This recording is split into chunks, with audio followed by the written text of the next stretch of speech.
안녕하세요. 저는 얼마 전 기막힌 이유로 이혼을 하고 딸아이 하나와 둘이 살고 있는 싱글맘입니다. 이혼한 전 남편과 시댁 식구들은 뻔뻔하다라는 단어가 사람의 얼굴을 하면 저희 시댁 식구들이 아닐까 할 정도로 놀라울 만큼 얼굴에 철판을 깐 사람들이었어요. 하지만 그런 면모를 결혼하기 전까지는 정말 전혀 몰랐어요. 그냥 약간 예민한 시모, 그리고 약간 푼수 같은 시부, 그냥 그런 사람들인 줄만 알았거든요. 그런데 남편까지도 그렇게 우유부단하고 박쥐 같은 인간인지 제가 몰라봤던 거죠. 저희 어머니는 결혼 전 연애를 할 때 힘든 일을 한 번씩은 겪어봐야 그 사람에 대해 알 수 있다고 생각하는 사람이었습니다. 하지만 저희에게 그렇게 크게 힘든 일이 있지도 않았고 도리어 굉장히 일사천리로 빠르게 결혼이 진행됐던 것 같아요. 남편은 공무원으로 일하고 있었고 저는 대기업 금융회사에서 일하는 사람이었습니다. 처음에 상견례를 하기 위해 친정 부모님과 예비시댁 쪽 식구들이 만났을 때 친정엄마는 영 못마땅해 하셨어요. 딸, 너희 시어머니 될 뿐 말이지. 인상이 너무 안 좋아. 늙으면 살아온 과정이 얼굴에 기록된다고 하거든. 그런데 얼굴이 힘든 것도 아니고 너무 신경질적인 표정이야. 너 진짜 괜찮겠니? 말해보니까 더더욱 그런 생각이 든다.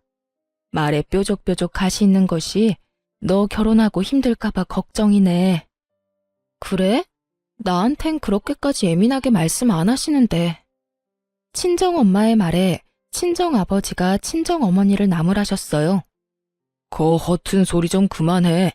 사위들 총각은 성격 좋기만 하던데 뭘. 우리 딸 사랑한다니 무슨 일 있더라도 서로 잘 도우며 해결할 수 있겠지. 벌써부터 걱정하고 난리야? 애 결혼이 장난도 아니고 아니다 싶으면 빨리 정리하는 것도 한 방법이죠. 결혼은 신중하게 생각하는 게 맞아요. 네 남편 될 사람은 그리 안 보이기는 하는데 어른들이 참 인상이 별로라 걱정이야. 엄마, 걱정하지 마.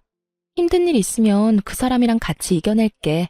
그리고 우리 시부모님들 나한테 그렇게 깐깐하게 구는 사람들 아니셔. 네가 그렇다면 다행이긴 한데 엄마는 영 탐탁치 않는구나. 그런 엄마의 걱정에도 저는 아무런 걱정이 없었어요. 남편은 참 좋은 사람이었으니까요. 분명히 시댁과의 일이 생겨도 남편이 지켜줄 거라고 생각할 정도로 말이죠. 하지만 결혼하고 얼마 지나지 않아 제가 얼마나 안일하게 생각했는지 알게 됐어요. 저는 연봉이 꽤 높은 상태였어요. 공무원이 남편보다 돈을 더 잘 벌었거든요. 그래서 저는 제 일에 애착을 가지고 있었어요. 솔직히 돈을 많이 벌어서가 아니라 그 일과 직장이 너무 저랑 궁합이 좋았기도 했어요. 그래서 일을 그만둘 생각은 전혀 없었어요. 임신을 하고 출산을 하더라도 말이죠. 그 부분에 대해서는 남편과 굉장히 많은 이야기를 나누었답니다. 결혼 전에도 물론이고 결혼 후에도 물론이고요.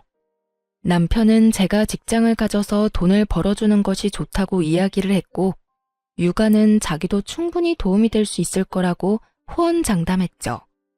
저는 남편 말을 믿었습니다. 본인이 할 수 있다고 하니까요. 그런데 상황이 닥쳐봐야 아는 거예요. 막상 아이를 가지고 나니 슬슬 불안한 마음이 들기 시작했습니다. 제 배는 이미 가득 불러오는데 남편은 여전히 집안일을 도울 생각도 없어 보였어요. 애가 생기면 잘하겠다느니 애가 생기면 자기도 달라지겠다느니 그런 말을 연신 뱉어냈지만 실상은 전혀 도움이 되지 않았죠. 그런데 그런 남편의 문제는 정말로 아주 사소한 일이었어요. 그 다음에 터질 일에 비하면요. 아이를 낳기 위해 출산 휴가를 쓰고 예정일을 며칠 앞둔 어느 날, 시어머니에게 전화가 왔습니다. 네, 어머님. 너 내가 하라는 대로 했니?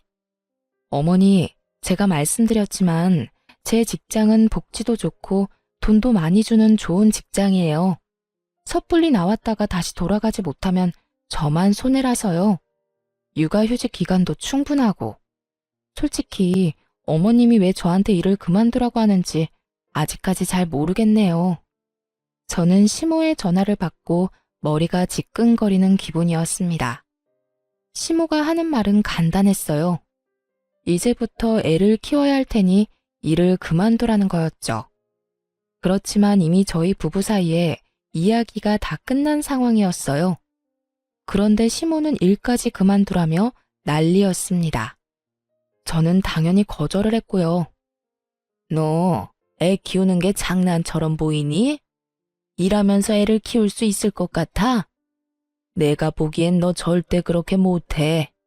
애 하나 키우는데도 엄청난 힘과 시간이 드는 거야. 내가 하는 말 잔소리처럼 듣지 말고 육아휴직이니 출산휴가니 그런 거 쓰지 말고 바로 퇴직해라. 그게 너한테 더 좋을 일이다. 우리 아들이 돈을 못 버는 것도 아니고 명망 있는 직장에 돈도 충분히 벌어오는데 넌 왜 이렇게 고집을 피워? 결국 이런 식으로 시작된 시모와의 대화는 언제나처럼 고구마 100개를 먹은 것처럼 답답하게 끝나고야 말았어요. 아무리 제가 이야기를 해도 듣지를 않더군요. 시모야 평생을 시부의 그림자로 살며 일도 안 하고 전업주부로 살아와서 모르겠지만 솔직히 돈을 벌려고 일하는 거였으면 저도 당장에 때려치웠겠죠. 하지만 너무 복지도 좋고 저하고도 잘 맞는 직장이었거든요. 굳이 떠나고 싶은 마음도 없었고 저도 아이를 키우는 것만큼 직장 생활도 중요하다고 생각하는 사람이었거든요. 그런 제가 시모의 전화를 하루에도 몇 통을 받으니 결국 참지 못하고 남편에게 말했어요. 그런데 남편 말이 더 웃겼습니다. 당신도 참 답답하네. 남들은 일 못 쉬어서 난린데 당신은 왜 자꾸 그렇게 일을 하고 싶어서 난리야? 내가 다 책임질 테니까 우리 엄마가 하라는 대로 해주면 안 돼? 그럼 내 인생은 뭐가 돼? 내가 평생을 가꿔서 읽어온 일들이야. 그리고 거기서 일하는 거 너무 좋아하고. 전업주부가 내 성미에 맞다면 모르겠지만 난 그런 성격도 아니잖아. 밖에서 사람을 만나야 스트레스가 풀리는 사람인데 집안에서 애만 보고 있는 것도 정말 못할 짓이라고. 당신 인생이 뭐긴 뭐야? 내 아내, 그리고 우리 애 엄마. 그렇게 사는 거지. 남들 다 그렇게 살아. 난 당신이 왜 화를 내는지 모르겠어. 아, 그냥 일 그만두면 되잖아. 그렇게 남편과의 대화도 별 소득 없이 끝나버렸죠. 그래도 저는 일을 그만둘 생각이 전혀 없었어요. 남편과 시모를 속이더라도 일은 계속할 생각이었거든요. 그렇게 아이가 태어나고 한두 달간은 잠잠했습니다. 모유 때문에 잠도 제대로 못 자는 며느리에게 그런 말을 할 정도로 못된 사람들은 아니 생각했죠. 그런데 딱 2달까지였어요. 아이가 3개월가량이 되어갈 때 또 시모의 전화 공격이 시작됐어요. 이번에는 육아에 직접적으로 간섭하는 전화였어요. 애 모유는 먹였니? 젖 안 나온다고 분유 먹일 생각하지 마라. 나중에 애한테 안 좋아. 애 머리 나빠지면 큰일 난다. 그리고 집도 따뜻하게 해놓고 시원하게 한답시고 여름에 에어컨 틀어놓고 그러면 안 된다. 그리고 절대로 애 눕혀놓고 흔드는 기계 같은 건 함부로 쓸 생각 말고. 엄마가 안아야 해. 엄마가. 정서적으로도 안 좋고 흔들리면서 뇌라도 다치면 어떡하니? 또 유모차 같은 건 좋은 걸로 사. 돈 아끼지 말고. 그리고 너 일 그만둔 거 맞긴 하니? 절대로 일한다고 설치지 마라. 애 3살 때까지는 엄마가 보는 게 맞는 거야. 아니, 그 이후로도 엄마가 계속 보는 게 맞지. 끊임없이 아이 육아 그리고 제 퇴직과 관련된 간섭이었어요. 그것이 맞는 말이더라도 매일 10통이 넘는 전화를 받으면요. 이게 걱정이라는 생각이 전혀 안 들거든요. 와서 돌봐줄 생각은 없으시면서 매번 말로 사람을 채근하며 애가 아프기라도 하면 제 탓인 양 말하는 걸 보고 정말 스트레스를 엄청 받았어요. 그 뒤로는 전화도 걸러서 받았어요. 몇 번 받지 않은 적도 있었죠. 그럴 때마다 애가 귀가 예민해서 벨소리가 날 때마다 깨기 때문에 무음으로 해놨다고 했어요. 그렇게 애가 8개월쯤 되자 점점 저도 힘들어졌어요. 애 키워보신 분들은 잘 알 거예요. 애가 아무리 말을 잘 들어도 함께 있는 게 행복해도 몸이 힘들고 축나는 건 어쩔 수 없다는 걸요. 차라리 일을 하는 게 더 낫다 싶을 때가 있다는 걸요. 저도 그랬어요. 게다가 시모의 전화 때문에 오기도 생겼거든요. 저렇게 일 그만두라고 하면 일이 하고 싶어지더라고요. 그래서 가까이 사는 친정엄마에게 고민 상담을 좀 했어요. 친정엄마가 그러더군요. 그래, 네가 도와줄 사람이 없다면 또 모를까. 이렇게 든든한 엄마가 있는데 걱정하지 마. 내가 귀여운 손녀 잘 키워줄 테니까 걱정하지 말고. 너무 고마운 마음에 매달 돈도 드리고 애가 어린이집에 들어갈 13개월까지만 봐달라고 했죠. 만 1살이 되면 어린이집 보낼 생각이었거든요. 그렇게 일에 복귀를 하니 정말 좋더군요. 집안에 있을 때는 애 때문에 집안일 때문에 이래저래 신경을 많이 쓰고 스트레스도 받았는데 일을 하러 오니 스트레스를 받을 일이 없더군요. 저만 잘하면 크게 문제 생길 일이 없는 게 일이잖아요. 그런데 제가 멋대로 일을 시작했다고 생각한 건지 시모가 제게 전화를 시도 때도 없이 걸기 시작했어요. 그런데 이번에는 새벽이며 한밤중이며 가리지 않았던 거예요. 아이 때문에 전화를 했을 때는 거의 대부분이 낮이었거든요. 그런데 일을 시작하고 나니 밤 11시, 새벽 4시 일을 하고 있는 시간까지 하루에 20통 넘게 제가 전화를 받을 때까지 하실 때도 있었어요. 나는 걱정이다. 너 이렇게 일한다고 설치다가 나중에 애한테 집중 못할까 봐 걱정이고 네가 돈 많이 버는 거야 내가 알지만 아들만 벌어도 되는데 왜 자꾸 너까지 설치는지. 그냥 집에서 쉬면서 애나 보면서 내조나 하렴. 너까지 밖으로 나돌아다니지 말고. 받을 때마다 이 용건이었어요. 누군가 들으면 굉장히 차분히 타이르는 말투였죠. 그리고 어떤 사람들이 들으면 참 며느리를 쉬게 해주려 노력하는구나 싶을 정도였죠. 하지만 그 의도는 전혀 그런 것이 아니었어요. 아이를 위해 제 인생을 희생하는 게 맞는 거다 라며 거의 세뇌 수준으로 말하고 있는 거였죠. 게다가 새벽과 한밤중에 전화해서 그러는 건 정말 말도 안 되는 일이잖아요. 저도 이쯤 되니 무슨 조치를 취해야겠다는 생각이었어요. 새벽이나 한밤중에 시모에게 전화가 오면 남편에게 전화를 바꿔줬어요. 한창 잘 자는 남편을 깨워서 말이죠. 처음에는 남편도 시모에게 차분히 이야기했어요. 장모님이 애 잘 봐주셔서 포동포동하게 살도 많이 쪘고 와이프 일하는 것도 경제적으로 도움이 많이 되니 좋다고 말이죠. 그렇지만 그렇게 말해도 그때뿐이었어요. 그 다음에도 똑같은 용건으로 전화가 오고 전화가 올 때마다 제가 남편을 깨우니 남편이 울컥하며 제게 한마디 하더군요. 엄마가 당신한테 전화하는 건데 왜 자꾸 나한테 바꿔주는 거야? 나도 잠 좀 자자. 자, 누가 자지 말래? 근데 당신 어머니가 했던 이야기하고 또 하고 또 하는데 그럼 내가 어떡해. 우리 엄마 같았으면 스팸 처리하고 무음 처리하고 안 받으면 그만이지만 시어머니잖아.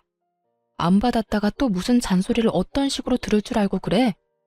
불만이면 당신이 어머님한테 잘 이야기해서 그런 시간에는 전화 안 오도록 하면 되는 거 아니야? 그러게. 그냥 엄마 하는 말 들었으면 되잖아. 괜히 당신이 일한답시고 난리치는 바람에. 그럼 매달 부모님 용돈 누구 돈으로 줘? 일 그만두고 양가 부모님한테 드리는 용돈 드리지 말까? 제 말에 남편 놈 입이 꾹 다물어지더군요. 아무리 남편 직장이 안정적이면 뭐해요. 혼자 벌어서 살 수 있을 만큼 대한민국이 녹록한 곳은 아니잖아요. 둘이 벌어도 쪽박차기 십장인 곳에서 왜 벌이라니. 게다가 애가 크면 돈 들 곳이 더 많은데 어떻게 제가 일을 그만두나요? 제 말에 남편도 맞는 말이다 싶었는지 더 이상 대꾸도 하지 않고 입만 삐죽거리고 있더군요. 그걸 보고도 모른 채 했어요. 시모가 잘못하는 거 아들이 바로잡아야 하는 게 맞는 거죠. 그렇게 그날 새벽 3시에도 어김없이 시모에게 전화가 왔어요. 남편 바꾸지 말라는 말에도 저는 대답 없이 남편을 깨웠어요. 남편은 전화를 받자마자 버럭 화부터 냈어요. 어머니, 우리 일은 우리가 알아서 할 테니까 제발 연락 좀 그만하세요. 그리고 할 이야기 있으면 사람이 깨어 있을 때 좀 하시라고요. 이게 도대체 무슨 짓이에요? 사람 잠도 못 자게 괴롭히고. 아니, 왜 소리를 지르고 그래? 이 엄마는 걱정이 돼서 그런 거지 않니? 남의 손에 맡겨놓고 걱정도 안 되니? 남의 손. 시모에게 장모라는 존재는 남인 거였어요. 그렇다고 시모가 우리 애를 봐준 적은 단 한 번도 없었거든요. 제가 약속이 있어서 한 번씩 연락을 해서 애 좀 봐달라고 하면 그럴 때는 언제나 바빠서 못 봐준다며 빠져나가 놓고는 입으로 간섭은 얼마나 하시는지. 그러면 어머니가 애 맡아주실래요? 전화만 해서 달달 볶는다고 뭐가 달라져요? 그리고 와이프 직장 그만두는 것도 제발 이제 그만하세요. 저희 부부 사이에서 이야기 다 끝났고 두 분께 드리는 용돈도 아내가 돈 벌고 있으니까 드릴 수 있는 거예요. 일 그만두게 하고 싶으면 그것부터 끊을 테니까 아버지하고 잘 상의하시고요. 제가 돈 벌어도 요즘 물가 생각하면 아내도 돈 버는 게 맞는 것 같아요. 그러니까 앞으로 퇴사하라는 말 하실 거면 전화하지 마세요. 아시겠어요? 남편이 한 말을 듣고 시모가 역정을 내더군요. 네가 어떻게 나한테 그런 말을 할 수가 있어? 며느리가 너한테 시켰지? 그런 말 하라고. 그게 아니고서야 내 아들인 네가 나한테 그런 말을 할 수가 없는 거야. 며느리를 잘 들인 줄 알았는데 이렇게 고집세고 남편 닥달하는 여자인 줄 알았으면 내가 너희 결혼을 허락을 안 하는 건데. 그리고 제 탓까지 확실하게 마무리하더라고요. 남편이 힐끔 제 눈치를 봤어요. 조용한 새벽에 소리치는 시모 목소리가 폰 너머로 들리지 않을 리가 없었죠. 어머니, 그런 거 아니에요. 저희끼리 이야기 끝났으니까 어머니도 더 이상 간섭하지 말라는 거예요.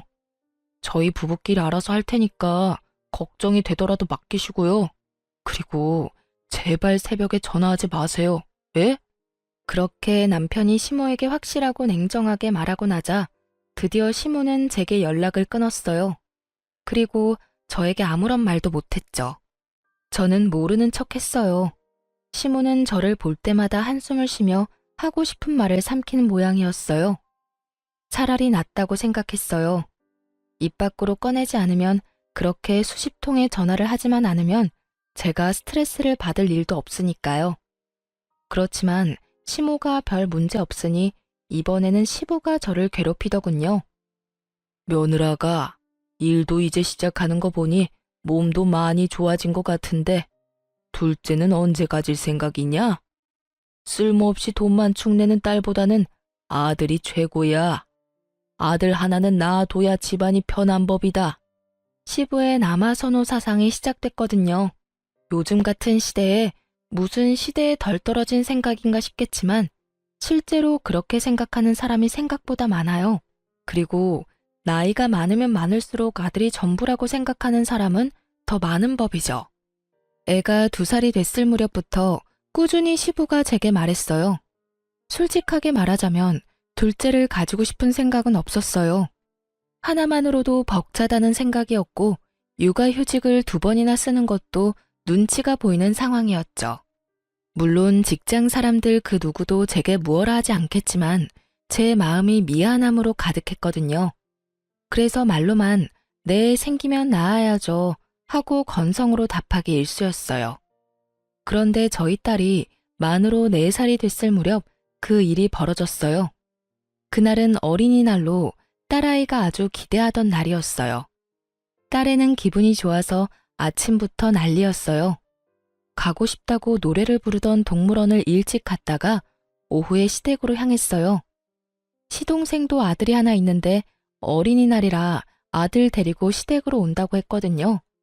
그러니 저희도 오랜만에 시조카 얼굴도 볼 겸 시댁으로 간 거였어요. 그전에는 어린이날에도 저희끼리 보냈기에 갈 일이 없었어요. 그렇지만 시동생이 조카를 데리고 온다는데 계속 저희만 안 가는 것도 좀 그래서 애를 데리고 갔던 거예요. 그런데 거기서 정말 어이없는 일을 당했어요. 아무리 남자아이에 대한 사랑이 넘치는 시부라도 애가 있는 앞에서 대놓고 차별을 할 거라는 생각은 안 했거든요. 그런데 정말 대놓고 딸과 시조카를 차별하더라고요. 아이고, 우리 손주, 어서 와라. 이 할아비가 너 주려고 장난감 사놨지? 자, 여기 바꿔라. 뭘 좋아하는지 몰라서 여러 개 사놨다. 그리고 이것도 받고 할아비가 주는 돈이다. 허튼 데 쓰지 말고 꼭 사야 하는 거 있을 때만 쓰렴. 알았지? 그리고 간식 먹고 싶으면 네 간식 사놨으니까 가서 먹고. 할아버지, 고맙습니다. 시조카만 아주 기분이 좋아서 난리더군요. 그걸 바라보는 딸도 자신에게 올 장난감을 기대하고 어깨를 들썩들썩하고 있었어요.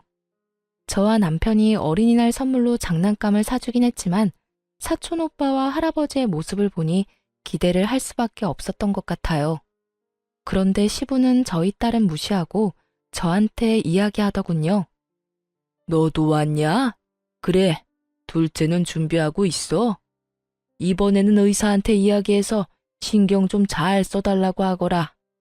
집에 아들이 있어야 하는 법이야. 그래도 네 남편이 장남인데 딸랑 딸 하나면 나중에 재산은 어떻게 지낼 셈이냐? 내년에는 아들 낳을 수 있도록 힘 좀 써봐. 일만 하지 말고. 알았지?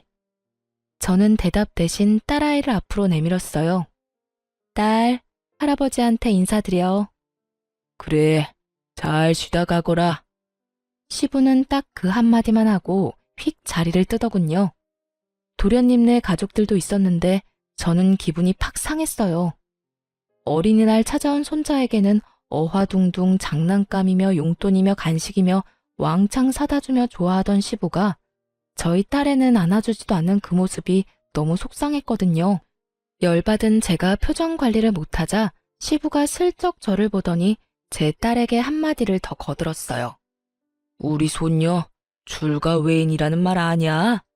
어차피 너는 크면 우리 집안에서 나갈 사람이라 쓸데없이 돈 쓸 필요가 없다. 우리 집에 와서 어린이날이랍시고 뭐 받을 생각하지 말거라. 그러고는 피곤하다며 방으로 들어가 버리더군요. 그리고 그런 제 옆에서 도련님이 웃으면서 그러더군요. 형수님, 그러니 아들이라도 낳지 그러셨어요. 둘째는 꼭 아들 낳으세요. 왜? 그 말을 듣는데 더 열받더라고요. 둘째를 아들을 낳은들 지금 제 안에 있는 딸애가 이렇게 상처를 받았는데 생기지도 않은 둘째를 들먹이는 것도 웃겼고 이 상황을 우스갯소리처럼 넘기려는 도련님의 행동도 정말 무신경한 일이라는 생각이 들었죠. 결국 열받아서 상처 입은 딸애를 데리고 시부모에게 인사도 하지 않고 나와버렸어요. 저 지독한 남아선호 사상 때문에 제 딸에게 상처를 주고 싶지 않았어요. 앞으로 2번 다시 안 올 거야. 남편에게 말하고 친정으로 애를 데려갔어요. 저희 친정은 제 딸이 첫 손주이기도 하고 어릴 때부터 봐주셔서 그런지 무척 좋아해 주셨거든요. 역시나 좋아해 주셨어요. 장난감도 많이 준비해 주셨고 요즘 아이가 좋아하는 예쁜 드레스에 딸애가 좋아하는 음식으로 저녁까지 만들어 두셨더라고요. 행복하게 웃는 딸 모습을 보며 이게 정상적인 거 아닌가 하는 생각을 했죠. 그런데 곧 시부에게 전화가 왔어요. 전화 받기 정말 싫었지만 받았죠. 야, 너희 왜 말도 없이 그냥 갔어? 아버님이 불편해하셔서 빨리 돌아왔어요. 무슨 문제라도 있으세요? 아니, 간다면 간다고 이야기를 해야지. 그리고 어버이날 평일이라서 어차피 못 오는 거 아니냐? 오늘 어버이날 용돈도 미리 주고 가지. 혹시 손녀한테 한 것 때문에 삐졌어? 어린 손녀한테 그런 상처 주는 말 하신 데는 이유가 있으시겠죠. 설마 어른이 별 생각 없이 새까맣게 어린 손녀한테 상처를 주실 리 있겠어요? 어버이날 전 못 갈 것 같으니까 남편 보낼게요. 너 지금 네 딸한테 기분 나쁜 소리 했다고 나한테 화내냐? 뭐 이런 싸가지 없는 며느리가 있어? 어른이 하는 말에 다 이유가 있는 법인데 그것도 모르고 어디서? 이유, 대체 무슨 이유가 있는지 궁금했지만 묻지도 않았어요. 그리고 그 앞에서 바로 남편에게 전화 넘겨줬어요. 스피커폰으로요. 남편이 완전히 당황했어요. 눈앞에 보이는 장인 장모의 표정이 살벌했으니까요. 남편이 제가 건네는 전화를 받더니 얼른 스피커폰부터 꺼버리더군요. 그리고는 밖으로 전화기를 들고 나가버렸어요. 그걸 보던 저희 친정엄마가 그러더라고요. 너희 시댁에 무슨 일 있니? 시아버지가 왜 저렇게 화가 나셨어? 화는 내가 내야지. 4살밖에 안 된 손녀딸한테 출가 외인이라고 쓸데없는데 돈 쓰기 싫다면서 시동생 아들하고 엄청 차별하셨어. 아무리 아들이 좋다고 해도 그렇지. 대놓고 딸 앞에서 딸한테 상처 준 거 나는 못 참아. 속상해서 눈물을 글썽이는 제 모습에 친정엄마가 저를 토닥여줬어요. 그 뒤에 돌아온 남편은 제게 눈치를 주며 일찍 가자고 하더군요. 저는 그러고 싶지 않아서 그 눈치 뚝 끊어먹고 친정에서 실컷 애 놀게 만들었어요. 그리고 그날 저녁 집으로 돌아가는 차 안에서 딸애가 자고 있을 때 남편에게 말했어요. 나 5월 8일 어버이날 시댁에 안 가. 그렇게 알고 있어. 제발 좀 그만해. 아까 그 일 때문이면 당신이 이해 좀 해. 원래 그런 분인 걸 어떡해? 그렇다고 나더러 불효를 저지르라는 거야? 뭔 헛소리야. 당신 부모님이니까 당신이 효도하고 싶으면 해. 누가 그걸 막는데? 딸 낳은 며느리 마음에 안 들어 하시고 손녀까지 마음에 안 들어 하시니 하는 말 아냐. 어린이날에도 손녀딸 한 번도 안아주지도 않는 분들한테 뭘 바라겠어? 당신이 다 알아서 해. 나는 그쪽에 신경 안 쓸 테니까. 당신이 나 대신 신경 쓰고 잘해드려. 나한테는 해달라고 바라지 말고. 제발 좀 이성적으로 생각해. 저는 입을 닫았어요. 남편이 제 모습에 눈치만 연신 보더군요. 속이 탔을 거예요. 어버이날 양가 부모님께 드리는 용돈은 제 월급에서 나왔거든요. 그런데 제가 시댁에 안 간다니 그거부터 걱정이 된 모양이었어요. 그리고 5월 8일이 됐고 저는 친정으로, 남편은 시댁으로 향했죠. 그런데 제가 친정에 있는 동안 시부에게 전화가 왔더군요. 너 왜 우리 집에 안 오냐? 애아빠 도착 안 했나요? 그 사람이 가기로 했는데요. 너는 뭐하고 안 와? 아들이 너 안 와서 용돈 없다고 하던데. 어버이날 용돈 100만 원 안 줄 거야? 저한테 돈 맡겨놓으셨어요? 용돈 100만 원을 왜 저한테 와서 찾으세요? 저도 돈 없어요, 아버님. 아드님 능력 좋은데 아드님한테 요구하시면 되죠. 저한테까지 전화하시는 이유를 모르겠네요. 멀쩡한 아들을 놔두고 싸가지 없는 며느리한테 전화를 왜 하셔요? 너 저번에 어린이날 있었던 것 때문에 이러는 거면? 그 말에 저는 대답조차 안 했어요. 눈치를 챈 거죠. 그것 때문에 제가 기분이 나쁘다는 티를 팍팍 냈으니까요. 시부는 그 상태로 전화를 뚝 끊더군요. 그런데 그 뒤에 저희 엄마에게 전화가 왔어요. 시부가 대뜸 저희 친정엄마에게 전화해서는 물어보는 거예요. 사돈, 내 하나 물어봅시다. 딸이 용돈으로 얼마를 받았습니까? 용돈 줬지요? 저희 엄마가 당황한 듯 전화기를 들고 우물쭈물 하더군요. 저는 엄마 전화기를 뺏어서 꽥 소리를 질렀죠. 아버님, 저희 어머니한테 용돈 100만 원 드렸어요. 솔직히 엄마가 우리 애도 봐주고 반찬도 해주셔서 100만 원도 모자라는 생각이 들 정도거든요. 그리고 이번 어린이날에도 우리 딸한테 돈을 많이 쓰셔서 그만큼 다 돌려드렸어요. 그런데 그게 그렇게 궁금하세요? 아드님한테 돈 달라고 하시면 되지. 왜 뜬금없이 저희 부모님한테 전화해서 이런 무례한 행동 하시는 거예요? 지금 저희 어머니한테 전화해서 돈 얼마 받았냐고 추궁하는 거 얼마나 무례하고 생각 없는 일인지 모르시는 건 아니죠? 결국 제 입에서도 좋은 말이 안 나왔어요. 그랬더니 시부가 욕을 어찌나 하던지. 부모가 다 똑같은 부모지. 왜 너희 부모한테만 용돈을 줘? 그리고 무례해?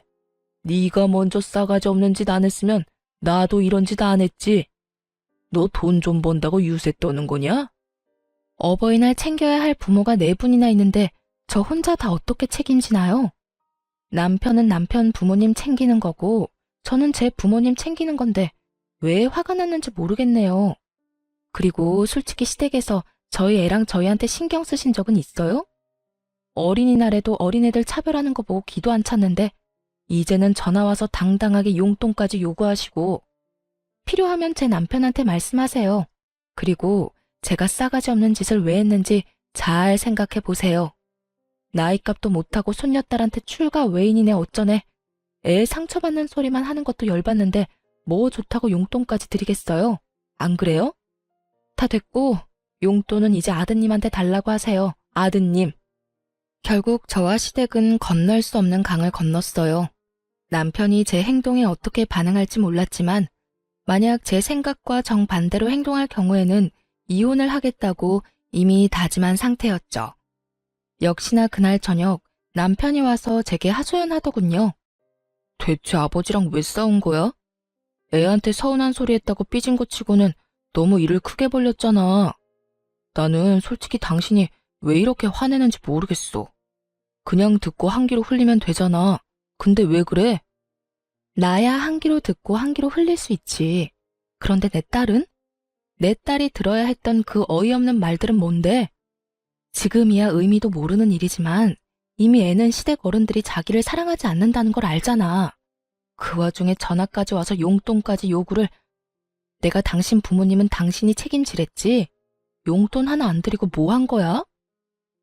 요새 나도 일이 좀 있어서 돈을 많이 쓰는 바람에 일단 진정하고 부모님한테 갔다 오자. 아버지가 당신이랑 같이 오래. 가서 뭐 하게? 욕 얻어먹고 올 거면 내가 왜 가? 난 싫어. 당신이나 가. 나 앞으로 시댁에 발도 안 디딜 거니까 그렇게 알고. 며느리가 시댁에 안 가면 어떡해? 요즘은 그런 집도 많아. 왜 내가 내 기분 잡쳐가면서 시댁에 가야 해? 그리고 용돈 때문이면 더더욱 안 가는 게 맞지. 남편은 화가 난 듯 저를 쳐다봤지만 저는 쳐다보지도 않았어요. 시댁과는 이참에 인연을 끊는 게 맞다 싶었으니까요. 그런데 그 인연이 끈질기게 저와 시댁을 다시 붙여놓더군요. 남편이 하루는 제게 그러더군요. 당신이랑 우리 부모님 사이가 너무 안 좋아서 내가 생각해봤는데 합가 한번 해보는 건 어때? 저는 경악했어요. 합가라니. 서로 꼴 보기 싫어서 이렇게 난리인데 합가라는 말을 하는 남편이 제정신인가 싶었죠. 미쳤어? 나 죽는 꼴 보고 싶으면 합가해. 나는 절대 못해. 합가하고 싶으면 이혼하고 당신이나 해. 이혼을 언급하며 저는 확고하고 정확하게 합가를 하지 않겠다고 말했어요. 그런데 남편이 그러더군요. 부모님 부양하는 것도 자식된 도리로 당연한 거야. 그러니까 합가 진지하게 생각해봐. 합가는 절대 안 된다고. 빽 하고 소리를 질렀지만 기분이 너무 안 좋았어요. 분명히 합가를 어떻게든 하려고 할 것 같았거든요. 그래도 제가 가지 않는다면 어떻게 남편이 저를 강제로 데려갈 수 있겠어요? 그걸 생각하며 절대로 시댁에는 가지 않겠다고 생각하고 있었어요. 그런데 며칠 뒤 시부모가 저희 집으로 쳐들어왔어요. 들어온다 말도 없이 최소한의 짐만 들고 말이죠.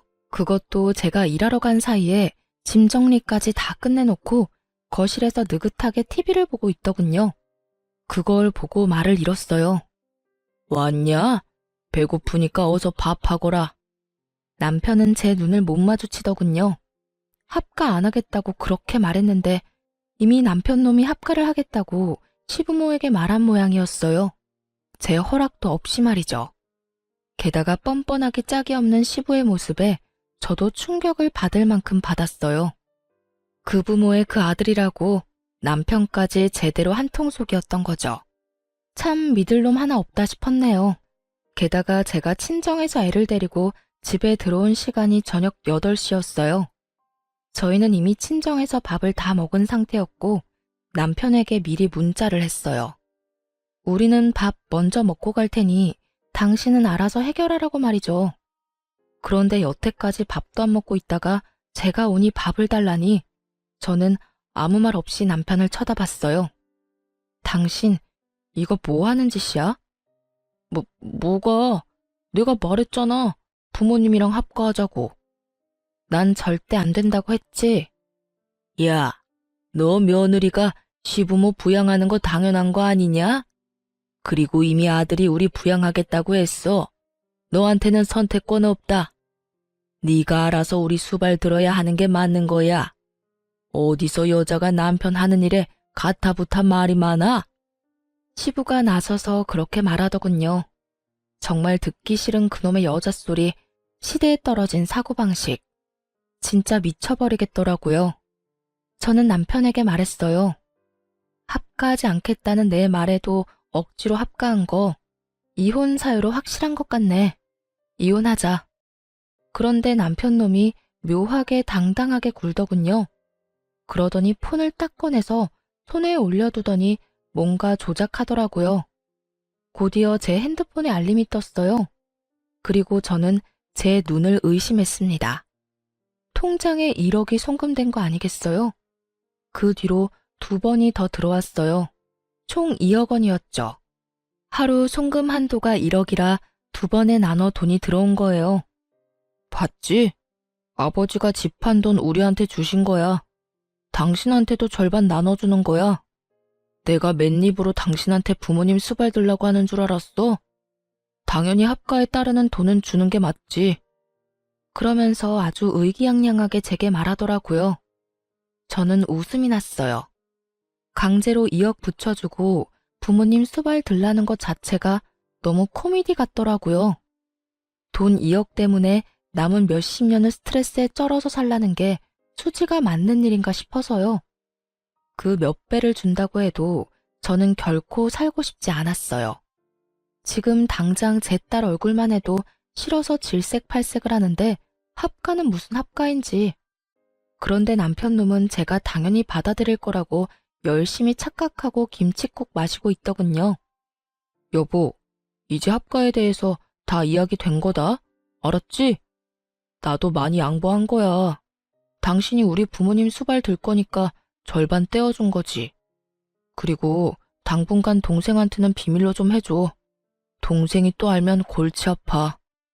남편이 동생 이야기를 꺼내자 아주 좋은 생각이 났어요. 도련님은 굉장한 구두쇠이기도 하고 주머니에 한 번 돈 들어가면 나오지도 않는 사람이었거든요. 게다가 얼마 전에도 시부에게 사업한다고 돈 빌려달랬는데 시부가 거절한 적이 있었어요. 저는 보란듯이 휴대폰에 은행 어플을 켜서 받은 돈을 전부 보냈어요. 그리고 남편에게 말했죠. 나 이 돈 필요 없어. 수발 안 들고 싶으니까 다시 돌려줄게. 여보, 다시 생각해봐. 2억이라고 2억.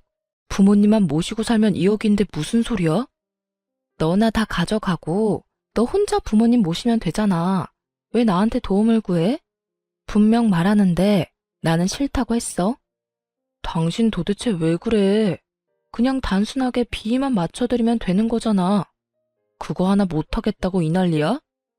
비위만 맞춰? 방금 못 봤어? 일하고 늦게 온 며느리한테 밥 달라고 삐약거리는 거 못 봤냐고. 거기다 너도 그래. 이 시간까지 부모님 식사도 안 차려드리고 나만 기다리고 있었잖아. 이게 수발드는 거야? 식모살이지. 제 말에 시부가 비아냥거리더라고요. 네가 싫어도 어쩔 거냐? 벌써 돈 받아 처먹었잖아. 네가 우리 모시는 건 당연한 거다.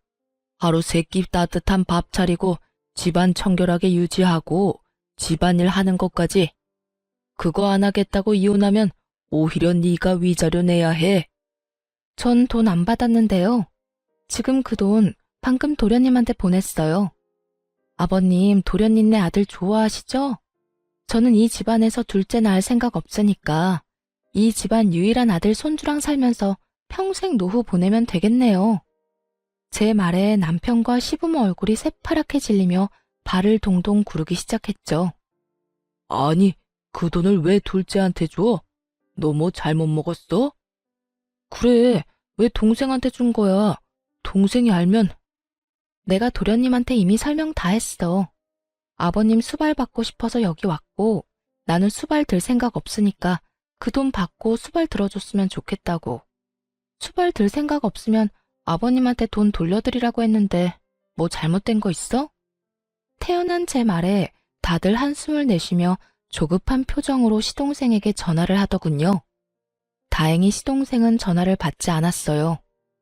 2억을 꿀꺽할 것 같다는 두려움이 생긴 세 사람은 시동생 집으로 향했어요. 2억의 행방을 찾기 위해서 말이죠. 저는 그 사람들이 나가자마자 시동생에게 문자로 연락을 남겼어요. 아버님네 집 매매금이 4억이었던 것 같네요. 2억은 남편이 가지고 있는데 그거보다 더 많이 가지고 있을 수 있으니까 잘 알아보시고 그 돈 아버님한테 돌려주던지 아님 받고 시부모 책임지던지 해주세요. 합가하기 전에 이혼부터 할 것 같아서 방금 받은 2억 도로 보내드리는 거예요. 금방 정리될 문제는 아닐 테니 이 인간들이 일찍 돌아오지는 못할 거라고 생각했어요. 그 틈에 저는 현관 도어락 비밀번호부터 바꿨어요. 그리고 집안에 있던 시부모 물건들과 남편 물건들이 보이는 족족 모조리 현관 밖으로 던져버렸어요. 다행히 시부모 짐도 아직 다 벌려놓은 게 아니었고 남편 짐도 그리 많은 건 아니었던지라 정리는 생각보다 빨리 끝났거든요. 그리고 자정이 다 되어갈 때쯤 세 사람이 집으로 돌아왔더군요. 밖에 쌓인 짐과 바뀐 비밀번호에 놀란 세 사람이 저한테 전화를 하고 밖에서 문을 쿵쿵 두드리고 난리가 났더군요. 여보, 말로 해, 말로. 이렇게 갑자기 문 걸어 잠그면 어떡하자는 거야? 말? 당신은 나한테 말하고 그딴 짓 저질렀던 거야? 내가 분명히 싫다고 이야기했지. 그거 무시하고 돈 억지로 손에 쥐어주고 수발 들어라 마라 한 건 잘못 아니야? 당신은 진짜 선 크게 넘었어. 난 무조건 당신이랑 이혼할 거야. 상의 없이 합가하자며 부모 데려온 당신도 싫고 딸에 대놓고 차별하는 시아버지도 싫고 아침 새벽 가리지 않고 전화와서 간섭하는 시어머니도 싫어. 그래서 이렇게 우리 내보낸다고? 당신 너무하네. 그 집에 들어간 가전이랑 가구 내가 새로 다 해왔잖아. 1,500만 원이나 들었는데 나더러 그냥 가라고? 남편이 저희 집에 들어올 때 당시 있던 헝 가구들은 다 버리고 남편이 새로 싹 다 해왔거든요. 그때 거의 1,500만 원쯤 들긴 했어요. 저는 어이가 없어서 남편에게 말했죠.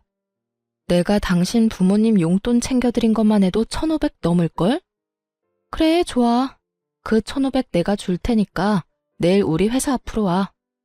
저는 그 다음날 남편을 만나러 갔어요. 그런데 남편만 있는 게 아니더라고요. 시부모도 떡하니 앉아 있었어요.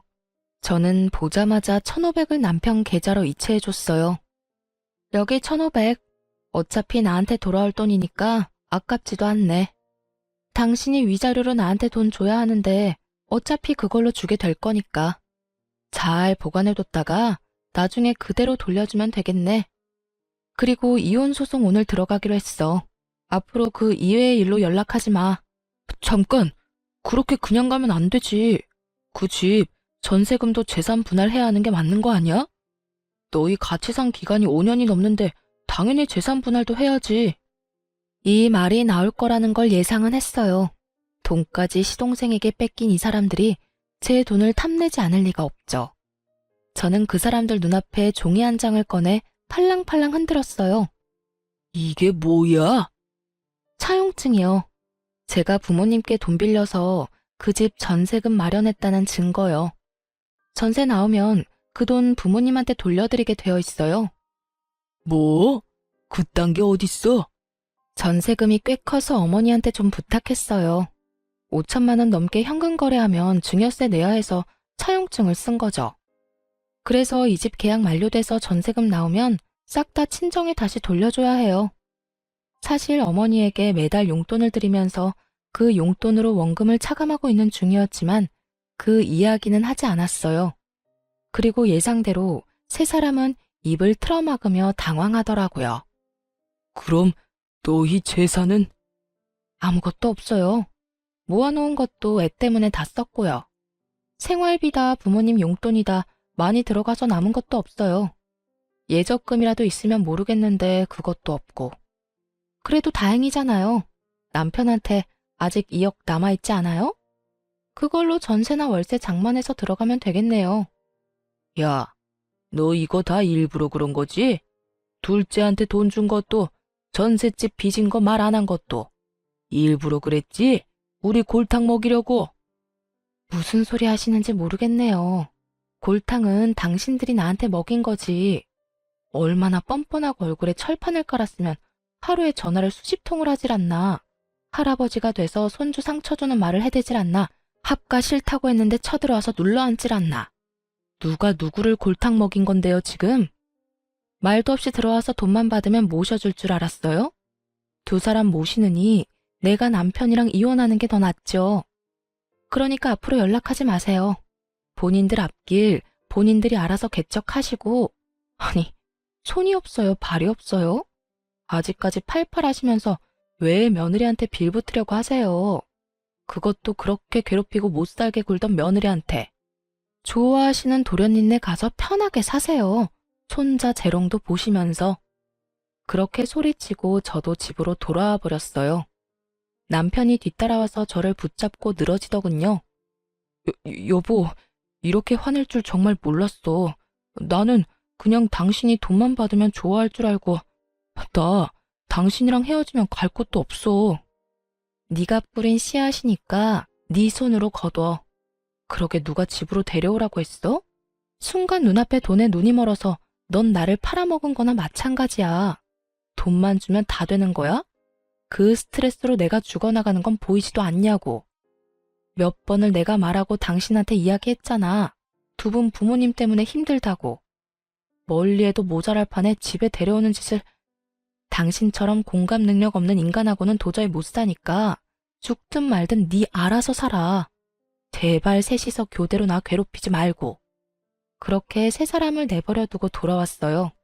세 사람은 집 없이 결국 시동생한테 갔는데 시동생은 세 사람을 받아주지 않았다고 해요. 대신 시부모를 모시겠다고 이야기는 했다는데 오히려 시부모가 거절했다고 하더라고요. 합가 안 해도 되니 시부는 2억을 달라 말했지만 시동생도 한 번 물은 돈 절대 주지 않을 인간이거든요. 결국 시동생이 돈 안 주는 바람에 송사에 휘말리게 됐다고 하더라고요. 가족끼리 법적으로 네가 잘했니 못했니 아주 난리가 났더라고요. 시부는 남편에게 나머지 돈 내놓으라고 난리였고 남편은 그 돈 중에 일부를 그 짧은 기간 동안 주식으로 날려먹는 바람에 결국은 전세 하나도 못 얻고 그냥 월세방을 얻어서 살게 됐다고 해요. 그 이야기를 듣고 보니 참 웃기더군요. 제 손에 돈 강제로 쥐어주면서 수발 들도록 만든 사람들이 부양하겠다는 시동생에게 가지 않는 것도 웃겼죠. 왜 안 갔나 싶었는데 알고 보니 동서가 두 분을 모시는 걸 그렇게 반대했다고 하더라고요. 집에 들어오면 무조건 요양원 보내버리겠다고 했다니 결국은 시부도 시모도 시동생 집에 들어갈 생각도 못한 거죠. 그 상황에 돈은 돌려줄 생각도 하지 않고 있으니 시부모도 화가 났을 거고 결과는 서로가 서로를 까내리는 모양새가 된 거죠. 이쯤 되니 그런 생각이 들더군요. 시부모에게 당한 며느리가 나 하나뿐만은 아니었구나 하는 생각요. 동서도 아들 낳은 것을 제외하고서는 시부모에게 저와 비슷한 일을 당했을 테죠. 그러니 절대로 부양 못한다고 했을 테고요. 집에서 새는 바가지가 다른 데서 안 셀 리가 없잖아요. 어쨌든 저는 그들과 멀리 떨어져 아이를 키우면서 잘 살고 있어요. 처음부터 떨어져 나와 살았다면 제가 그런 꼴 당할 일은 없었을 텐데. 그것만 살짝 후회돼요. 그렇지만 지금이라도 제자리를 찾았으니 안심이 되기도 하고요. 살다 보니 참 가족끼리 별꼴 다 본다 싶었네요. 그래도 잘 빠져나왔으니 제 인생에는 다행이에요. 앞으로는 이런 일 당하면서 살 생각은 없어요. 혼자서 늙어 죽을 때까지 딸이랑 속 편하게 살고 싶네요. 긴 글 읽어주셔서 감사합니다. 좋은 하루 되세요.